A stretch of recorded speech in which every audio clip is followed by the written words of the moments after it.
यीशु के नाम से आपको शांति मिले। प्रभु का बहुत धन्यवाद करता हूँ कि आज के सुंदर दिन में परमेश्वर ने हम सबको जीवित रखा है और एक नए विषय के लिए तैयार किया है ताकि एक गंभीर वाणी को हम सुन सकें। परमेश्वर 2024 में कुछ गंभीर बातों को कर रहा है और वो अपना संदेश पूरी मानव जाति तक पहुंचाना चाहते हैं और मैं प्रभु का बेटा होने के नाते इस वाणी को आप तक पहुंचाना चाहता हूं, रिलीज करना चाहता हूं। कृपया बहुत ध्यान से सुने।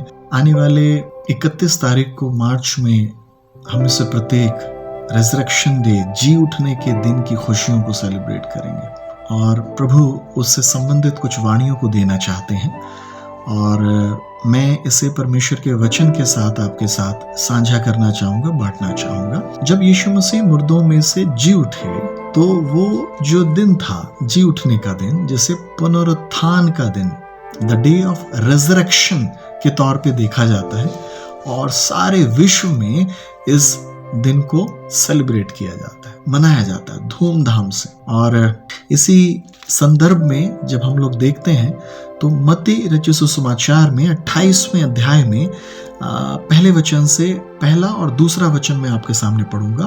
फिर हम लोग समझने की कोशिश करेंगे कि प्रभु यीशु मसीह 2024 में या आने वाले दिनों में अपनी कलीसिया को किस प्रकार से सूचित करना चाहते हैं, चेतावनी देना चाहते हैं। मत्ती रचित सुसमाचार 28 अध्याय 1 और 2 वचन, मैथ्यू चैप्टर 28 वर्स 1 and 2। सबत के दिन के बाद सप्ताह के पहले दिन पांव फटते ही मरियम मगदलीनी और दूसरी मरियम कब्र को देखने आई और देखो एक बड़ा भूडोल हुआ, क्योंकि प्रभु का एक दूत स्वर्ग से उतरा और पास आकर उसने पत्थर को लुढ़का दिया और उस पर बैठ गया। प्रभु का धन्यवाद हो। और बड़ी गंभीरता की बातें हम 4 सुसमाचारों के अंदर यीशु मसीह के जी उठने के वर्णन को पाते हैं, लेकिन 3 सुसमाचार जो हैं वो शायद इस बात को नहीं दर्शाते कि वहां एक बड़ा बुढ़ोल हुआ, अर्थक्वेक। इंग्लिश बाइबल में लिखा है, Behold, there was an earthquake, and the angel of the Lord appeared there, and he rolled away the stone at the doorpost and sat on it. उसके ऊपर बैठ गया। 3 सुसमाचारों के अंदर, मरकुस, लूका और यूहन्ना के अंदर इस बात को आप नहीं पाएंगे, लेकिन आप सिर्फ और सिर्फ मत्ती रचित सुसमाचार में पाएंगे।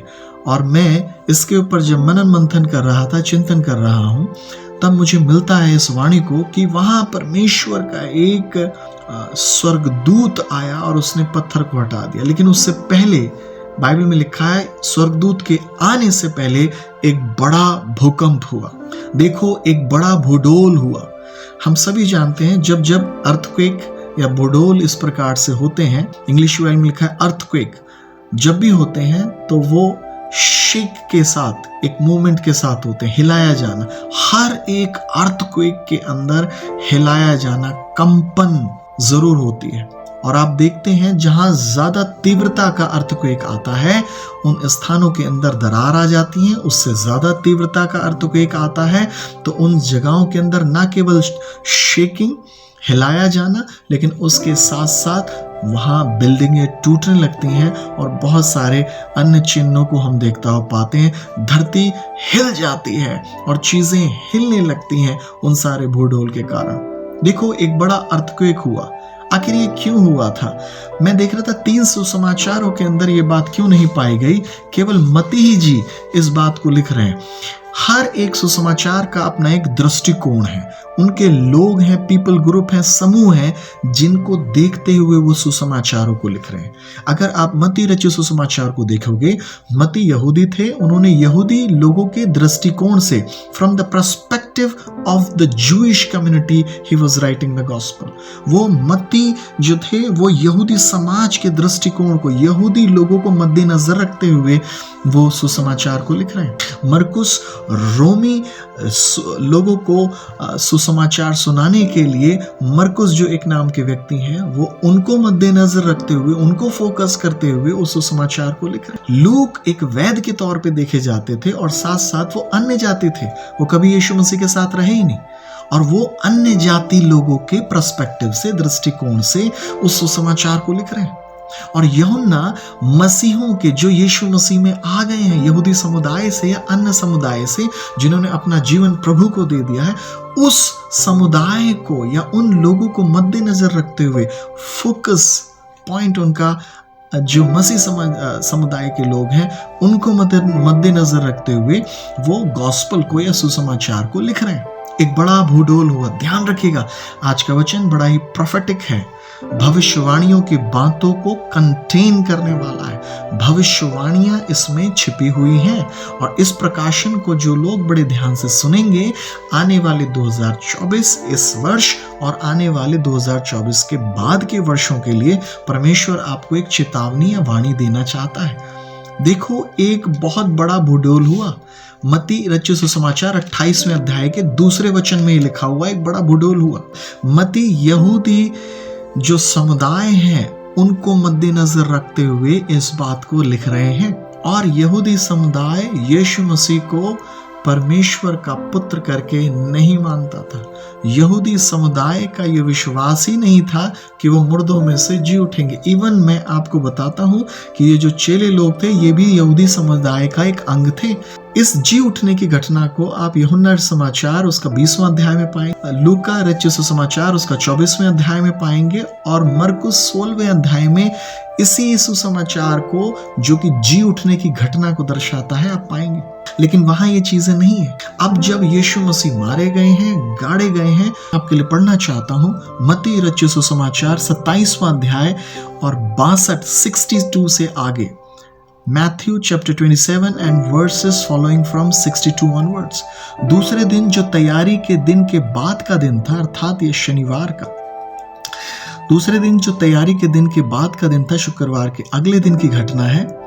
महायाजकों और फरीसियों ने पिलातुस के पास इकट्ठे होकर कहा, हे महाराजा, ध्यान दीजिए, हे महाराजा, हमें स्मरण है कि उस भरमाने वाले ने अपने जीते जी कहा था कि मैं 3 दिन के बाद जी उठूंगा।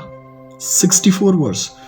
सो आज्ञा दे कि तीसरे दिन तक कब्र की रखवाली की जाए, ऐसा ना हो कि उसके चेले आकर उसे चुरा लें और लोगों से कहने लगे कि वह मुर्दों में से जी उठा है, तब पिछला धोखा पहले से और भी बुरा होगा। और बाइबल जवाब देती, महायाजक और फरीसी लोग आके कह रहे हैं, ये लोग यहूदी समुदाय का एक अंग थे। फरीसी लोग भी यहूदी समुदाय में से निकले हुए एक अंग थे जो कि अपने धर्म को बचा रहे थे, और इन्हें बहुत ज्यादा घबराहट थी कहीं यीशु मसीह मुर्दों में से जी उठा वो राजा ना बन जाए, वो हमारी राज्य गद्दी को, हमारे अधिकारों को और सामर्थ्य को ना छीन ले।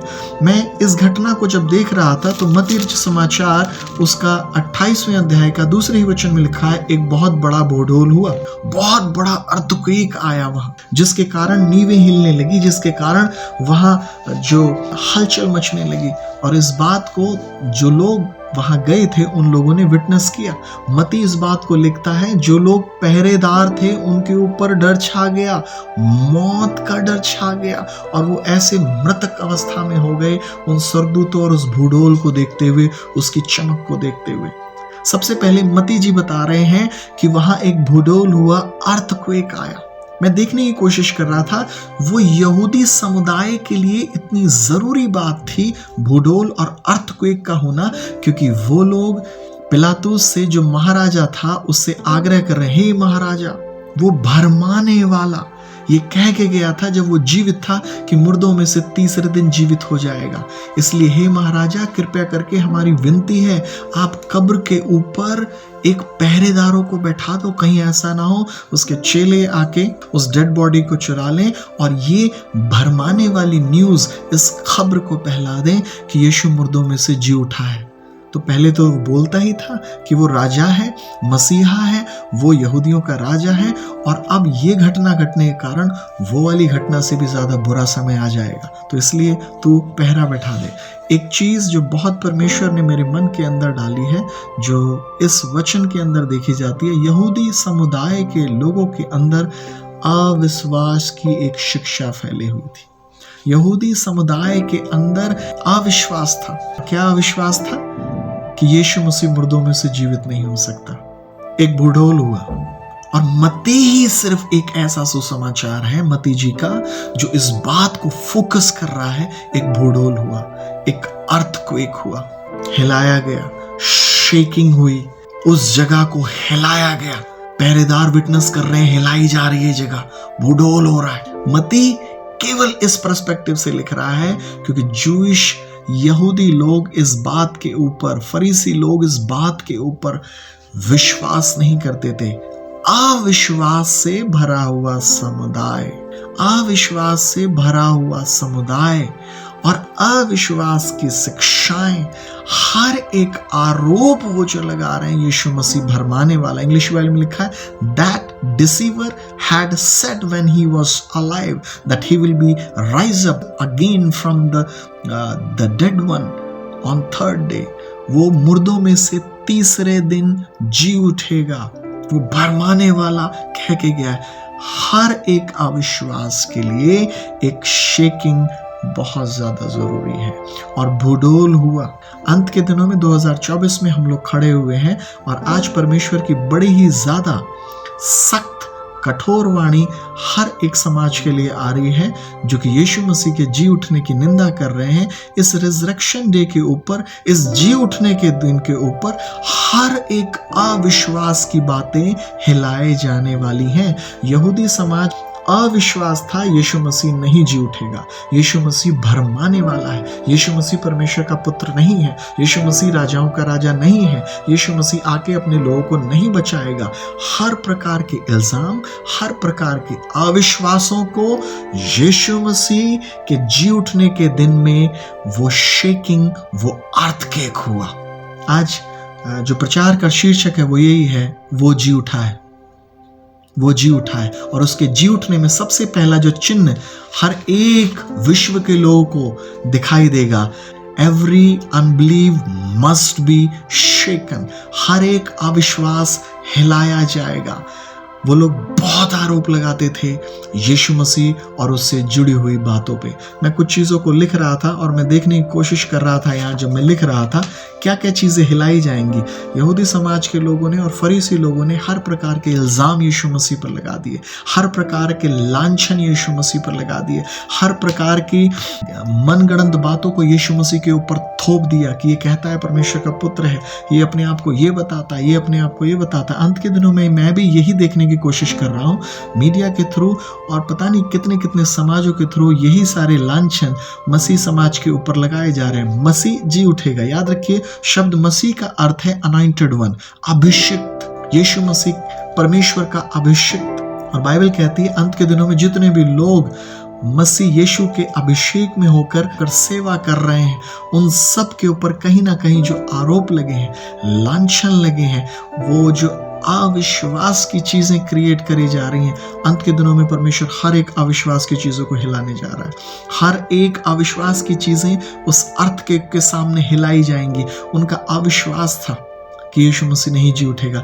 इसी के लिए बाइबल में रोमियो की पुस्तक और उसका पहला अध्याय और चौथे वचन में कुछ इस प्रकार से लिखा है, और पवित्र आत्मा के भाव से मरे हुओं में से जी उठने के कारण सामर्थ के साथ परमेश्वर का पुत्र ठहरा है।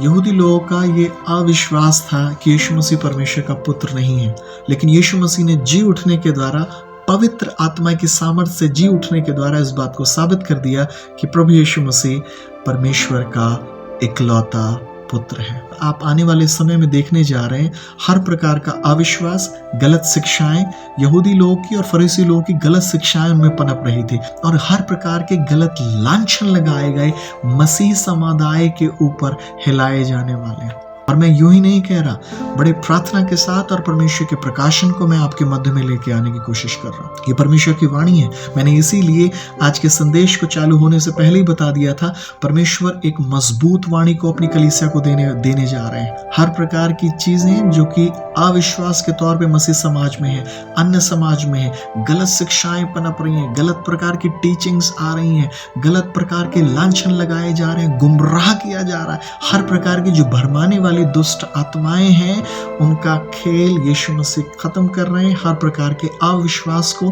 पैदा करने वाली जो डॉक्ट्रिन्स हैं, शिक्षाएं हैं, वो सब हिलाए जाएंगी। दूसरी चीज, पहली चीज हमने देख ली, एवरी अनबिलीव विल बी शेकन। हर प्रकार का विश्वास हिलाया जाएगा। आप 2024 में इन बातों को देखेंगे। हर प्रकार की गलत शिक्षाएं हिलाई जाने वाली हैं परमेश्वर की सामर्थ के द्वारा। और ये पुनरुत्थान के दिन जब हम लोग स्तुति आराधना करें, मेरी प्रार्थना इस प्रकार के प्रकाशन कलीसियाओं में दिए जाएं, गलत प्रकार की चीजें सब हिलाई जाएंगी। यीशु ने कहा है, जो पौधा मेरे पिता ने नहीं लगाया वो उखाड़ के फेंक दिया जाएगा। गलत प्रकार की शिक्षाओं के पौधे, अविश्वास की शिक्षाओं के पौधे, सब कुछ हिलाए जाएंगे। यीशु मसीह ने अपने आप को साबित कर दिया, मुर्दों में से जी उठ के वो परमेश्वर के पुत्र हैं।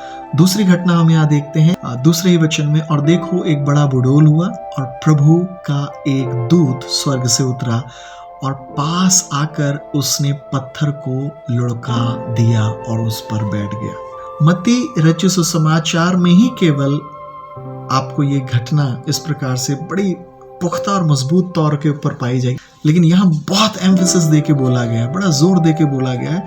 स्वर्गदूत के द्वारा वो पत्थर हिलाया गया, लुढ़काया गया। शब्द लुढ़काना, रोल्ड अवे। जब वो गुफा के अंदर, कब्र के अंदर यीशु मसीह की तक शरीर को रखा गया था, तो वहां से पत्थर जो चिन्ह है बहुत ही ज्यादा एक मजबूती की चीज को दिखाता है। फरीसी लोगों ने, और याद रखिए अभी थोड़ी देर पहले हमने 27वें अध्याय में पढ़ा, महायाजक लोगों ने आके इस प्रकार से विनती करी कि कब्र के ऊपर पहरा बिठाया जाए और कब पत्थर जो था उसके ऊपर सील और मोहर को लगा दिया गया था। ये रोमी साम्राज्य की जो सरकार थी उसके द्वारा किया गया था। ये दो चीजों को दिखाता था, सामर्थ को और अधिकार। अगर कोई रोमी साम्राज्य की मोहर को हटाएगा, पत्थर को हटाएगा, तो वो उनके अधिकार के खिलाफ में जा रहा है। अगर वो उस पत्थर को हटाएगा तो उनकी सामर्थ्य, जो ताकत है, वो उसके खिलाफ जा रहा है और उस ताकत से उन्हें टकराना पड़ेगा, चाहे वो कोई भी हो। और ये पृथ्वी का राजा इस चीज को डिसाइड कर रहा है दूसरे अन्य लोगों के साथ मिलकर। अब मैंने आपको ये दो बातें बता दी हैं। एक और महत्वपूर्ण बात, पत्थर इसलिए नहीं हटाया गया ताकि यीशु मसीह कब्र से बाहर निकला। ध्यान दीजिएगा फिर दोबारा से, पत्थर बिल्कुल इस मनसा से नहीं हटाया गया कि यीशु मसीह कब्र में थे और उन्हें बाहर निकलने का मौका मिल जाए। पत्थर यीशु मसीह को बाहर लाने के लिए नहीं हटाया था, पत्थर इसलिए हटाया गया था ताकि चेले लोग जाके अंदर उस चीज के गवाह बन सके, so that disciple may enter into it and they may become a witness for Christ. यीशु मसीह के जी उठने का वो गवाह बनने वाले बन जाए। यीशु मसीह तो पहले ही से पुनरुत्थानी शरीर, जी उठने वाले शरीर में बाहर निकल चुके हैं। अब उन्हें कोई नहीं रोक सकता है। और फरीसी और महायाजक लोग इस पत्थर को रख के यीशु मसीह के जी उठने की घटना को रोकना चाहते थे, और उसमें दो बातें बड़ी ही महत्वपूर्ण थी, और वो थी सामर्थ और अधिकार। पहली चीज, यीशु मसीह इस 2024 और आने वाले सालों में बताने जा रहे हैं, हर प्रकार का अविश्वास, गलत शिक्षा, लांछन, कई प्रकार के एलिगेशन, दोषारोपण जो मसीह समाज के ऊपर लगाए गए हैं, मसीह के लोगों के ऊपर लगाए गए हैं, सब कुछ हिलने जा रहा है। और दूसरी चीज, यीशु मसीह के परमेश्वर के वचन में बताता है, जैसे उस समय स्वर्गदूतों ने आके उस पत्थर को हटा दिया और उस पर बैठ गए। रोमी साम्राज्य के द्वारा दिए गए सामर्थ और अधिकार के पत्थर को, उस मोहर को, उस छाप को वहां से हटा दिया गया। और किसने हटाया? स्वर्ग के राजा ने। स्वर्ग का राजा अंतिम दिनों में 2024 से अब एक और घटना आप होते हुए देखेंगे। मैं बहुत पावरफुली इस स्टेटमेंट को बोल रहा हूं, मैं निश्चितता को रखता हूं, विश्वास को रखता हूं। प्रभु हर एक अनबिलीव को रिमूव करने जा रहा है, शेकिंग करने जा रहा है। और दूसरी बात, every power and every authority will be shaken off, will be removed. हर एक अधिकार और हर एक सामर्थ को लुढ़का दिया जाएगा जो मसीह के सुसमाचार के विरोध में आ रही है। अगर वो पत्थर ना लुढ़काया जाता तो चेले लोग जाके इस बात के गवाह नहीं हो पाते हैं कि यीशु मसीह जी उठा है। आज बहुत सारे जो पत्थर है वो रुकावट को बताता है, आज सुसमाचार में बहुत सारी रुकावटें पैदा की जा रही हैं और उनके ऊपर मोहर लगा दी जा रही है और बहुत सारे बिल को पास किया जा रहा है और ये कहते हुए अब सुसमाचार प्रचार नहीं होगा। पौलुस कहता है मैं कैद में हूं लेकिन सुसमाचार कैद में नहीं है। सुसमाचार को कोई कैद में नहीं कर सकता। गुड न्यूज, और गुड न्यूज क्या है? यीशु मसीह मुर्दों में से जी उठा, वो मारा गया, गाड़ा गया और मुर्दों में से जी उठा। आज मेरे पास दो बहुत खतरनाक वाणी है परमेश्वर की और वो यही है, हर प्रकार का अनबिलीव, हर प्रकार का अविश्वास, हर प्रकार की गलत शिक्षाएं, हर प्रकार का लांछन, हर प्रकार का मसीह समाज के ऊपर किया गया अत्याचार, विरोध, दोषारोपण हिलाया जाने वाला है। बोलिए आमेन। ऐसा ही होने वाला बन जाए यीशु की सामर्थ के द्वारा। राजा नीचे उतार आ रहा है पृथ्वी पर, यह प्रकाशन है 2024 के लिए। दूसरी बात, हर प्रकार का वो पत्थर जिसके ऊपर मोहर लगा दी गई है अधिकार और सामर्थ की, उसको लुढ़काया जाने वाला है, उसको हटाया जाने वाला है और ये केवल और केवल परमेश्वर के सामर्थ्य से होगा। और उस पत्थर के ऊपर सरदूत बैठ गया है, आके आओ, आके दिखाओ अगर किसी के अंदर हिम्मत है इसे दोबारा से बंद करके। परमेश्वर हर एक उस बंद दरवाजे को खोलने जा रहा है जो मनुष्यों ने अपने सामर्थ्य और अधिकार के द्वारा बंद कर रखी है। आने वाले समय में परमेश्वर हर एक उस बंद दरवाजे को खोलने जा रहा है मसीह कलीसिया के लिए, जो संसार के लोगों ने अपनी सामर्थ्य और अपने अधिकार के द्वारा लिखित तौर पे बंद कर दी गई हैं। सारे के सारे इनलीगल वेज, असंवैधानिक तरीके जो हैं, गैर कानूनी तरीके हैं, परमेश्वर उन्हें हटाने जा रहा है। कलीसिया प्रार्थना करें इन सारी बातों के लिए एकजुट होकर। परमेश्वर ने इस मनसा को ठान लिया है और परमेश्वर करने पर है। मुझे ये दो बातें बहुत सामर्थी तौर पे कलीसिया के साथ और विश्व के तमाम लोगों के साथ रिलीज करने के लिए बोला गया है। परमेश्वर दया करे, इस वाणी को स्वीकार करें। यीशु मुर्दों में से जी उठा है, वो पुनरुत्थान और जीवित है। मरियम को उसने यही बोला था यूहन्ना समाचार 11वें अध्याय के 25वें वचन में, मैं पुनरुत्थान और जीवन हूँ, मैं पुनरुत्थान और जीवन हूँ। जो मुझ पर विश्वास करेगा वो मर भी जाए तो भी जीवित रहेगा। आज रिजरेक्शन डे, जी उठने के दिन की यही एक तगड़ा संदेश पाया जा रहा है। हर एक चीजें हिलाई जाने वाली हैं, हर एक सामर्थ और अधिकार को परमेश्वर हटा देगा जड़ से। प्रभु आपको आशीष दे और अपने जय के उत्सव में लिए चले, अपनी महिमा के लिए इस्तेमाल करें। जय मसीह की, यीशु की शांति आप में बनी रहे। आमीन।